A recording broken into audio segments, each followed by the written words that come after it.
President Bola Ahmed Tinubu says in a video that his government has met its annual revenue target months ahead of schedule. Meaning that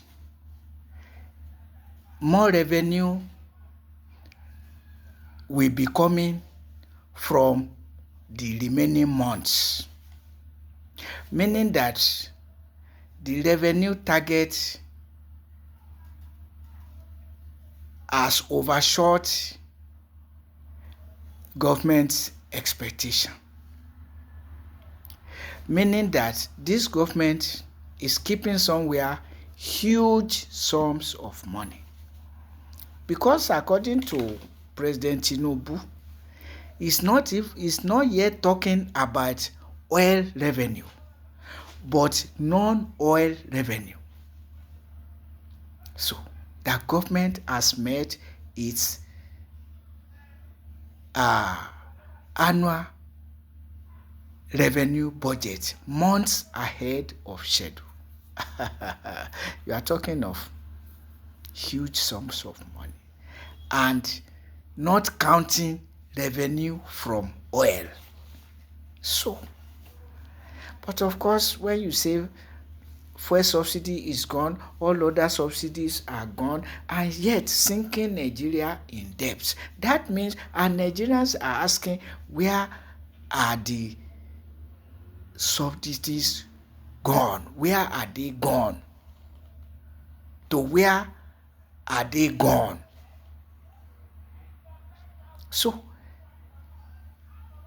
there's no doubt that this government is stinkingly rich. And if so, why are workers' unions threatening strike? Because of government's failure to meet its financial promises and obligations.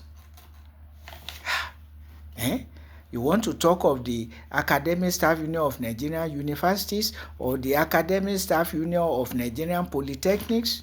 Not to mention resident doctors or associations of nurses and midwives, education and health-related institutions, workers. So it means that this government is deliberately creating mass abject poverty, as can be seen in its paying workers less than living wage on a general note. On a general note. You see it. So, and now the workers' unions or workers are asking for living wage. You are proposing to them loan. You want to make loan available to them rather than give them living wage, so that you can continue to control your mounting revenue without relieving the workers of suffering,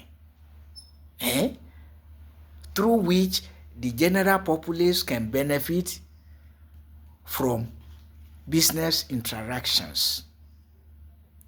So, here we are.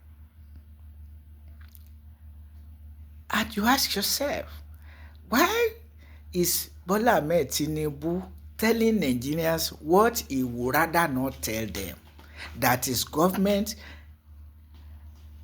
has met its revenue target for the year months ahead of schedule.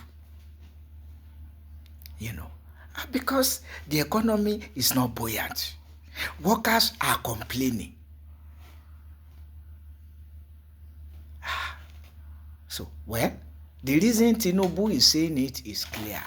He wants to get re-elected, whether the economy is booming or not. Because if government is making so much revenue beyond its imagination, and the economy is not booming, more so, Nigerians don't know it until you tell them. that you are making a lot of money, that you have met your revenue target months ahead of schedule. Nigerians are not feeling it. They are not seeing it. You are the one telling them. Meaning that you are creating mass abject poverty deliberately, and not that the money is not there. But of course, when you say fuel subsidy is gone, all other subsidies are gone, where are they gone? To where are they gone? To your pocket. And now you are saying this so that Nigerians can be happy without seeing or experiencing what you are talking about in their lives. So you want to praise yourself so that Nigerians can re-elect you irrespective of your age, because you are not performing. Irrespective of the fact that you are less concerned about insecurities, because insecurity is expanding. As Atiku Abubakar rightly said, Kwara State, for instance, is now experiencing what it did not used to experience. What we used to hear about Kogi, about Niger State, is now happening in Kwara State, expansion. But of course, new terrorist organizations have expanded to Nigeria under the reign of President Bola Ahmed Tinubu, because the ground is fertile for it.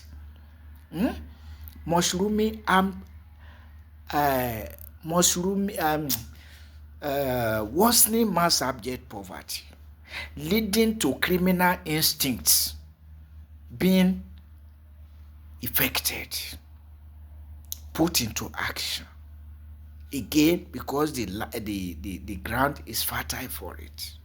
Mushrooming and bandits, even unheard of terrorist organizations like Kurawa and terrorist organizations like that. Imagine.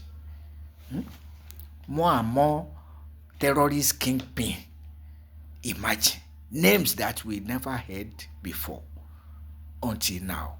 Why? Because the country is in total mess.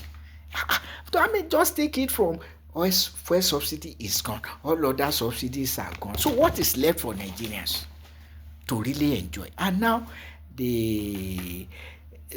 those who have the mind are relocating to suffering outside the country. Others take up arms to force people to surrender their possessions, or they are kidnapped to get ransom, or villages and communities are ravaged by terrorists.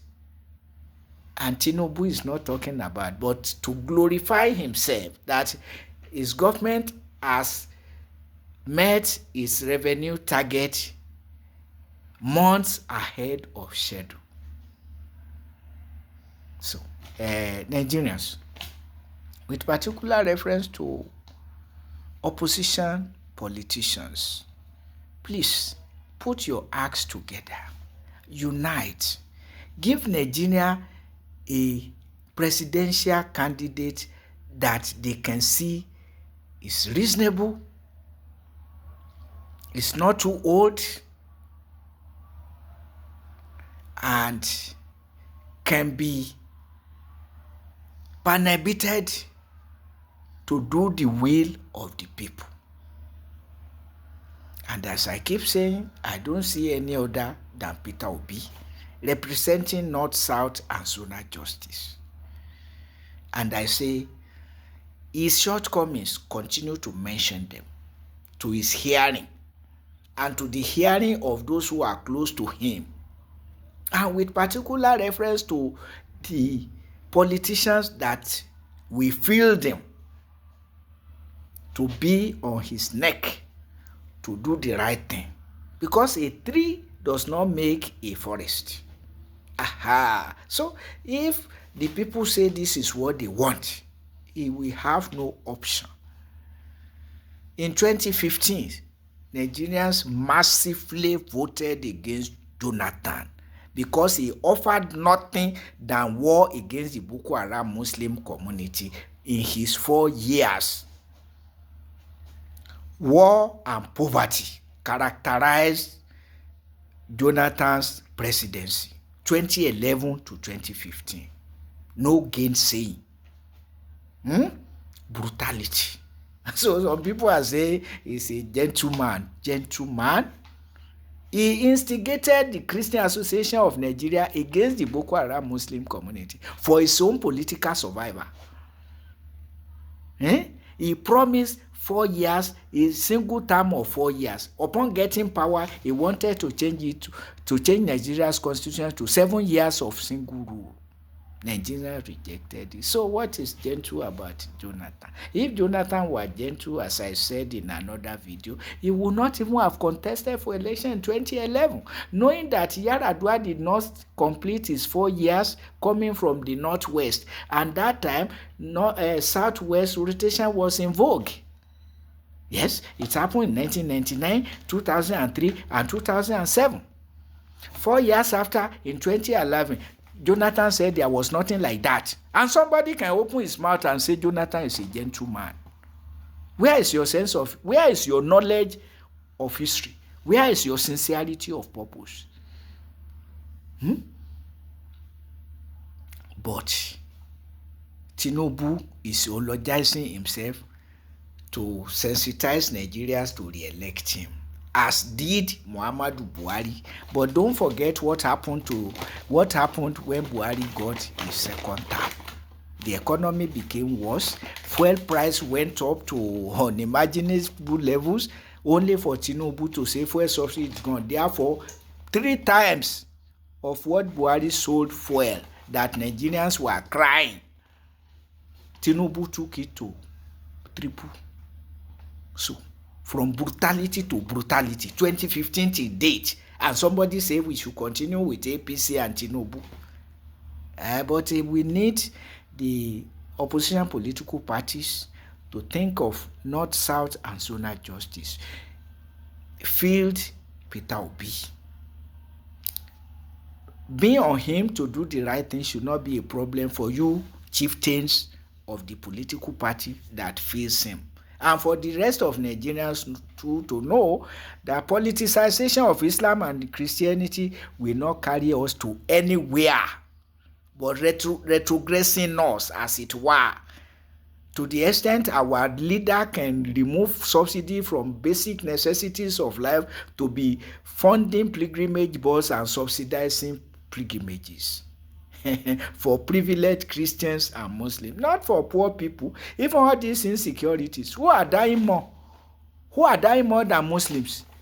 And they are the ones who say that Islam must be politicized. And Christians only say, well, okay, if you do it for Islam, you must do it for Christianity. Otherwise, Christianity has no reason to say that, because go to Europe and America, that's not the situation. What the mess we have here with Christianity and Islam, you don't have it in Europe and America. It used to be, but they came to their senses. But Islam is now standing on our way to say that Islam and Christianity must be imposed on the nation. You know, there's nowhere we are going with that. We can only keep entrenching Nigeria in mess, as it were. Go to Libya. Go to other places like that, So we need to be careful. Our opposition political parties, we beg again Atiku Abubakar to bury his presidential ambition. It's not a ticket to heaven. And the way it's going, it may land in hell, because he doesn't want to consider that a fellow Northerner had just served 8 years, and that the South should also be allowed to serve 8 years. Issue of justice, common sense. How can you say you want to be president because you want to turn, and you are the only person who can do it? And then when you die, Nigeria will die. Or what are you talking about? But you others, Nigerians in 2027, will look to what you do to support you massively or back out massively. As simple as that.